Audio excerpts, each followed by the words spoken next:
继续来看这件，又阁是无让行人来过大路。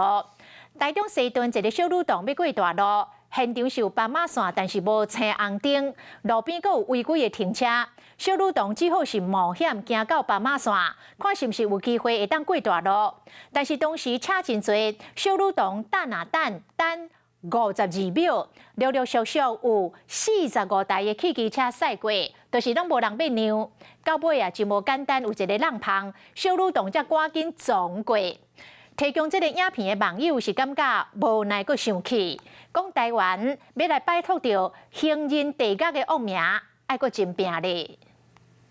下班的时间，车辆真多，穿白衫的查某囡仔要过大路，涂骹虽然有画斑马线，毋过无青灯，路边阁违停一台50米路，伊个会当徛伫咧斑马线顶，但看卖啊，敢有机会会当行过。不过过前后拢总45台汽机车通过，就是无人要让。代志就发生伫咧10号暗时7点外，台中西屯路，查某囡仔伫咧斑马线顶等要过大路，挂车道顶的车停落来要互伊行过，毋过来车道的车是驶甲真凶，45台汽机车过去，就是无人要让。查某囡仔伫咧路边徛要1分钟，真无简单，等到车较少时，嘛赶紧行过去。这个画面是互民众看甲真甘。小女生这样真的也很可怜，那家长也很需要陪同在身边。如果可以的话，就是手举起来吧，对，然后就是让车辆可以让你行驶通过这样。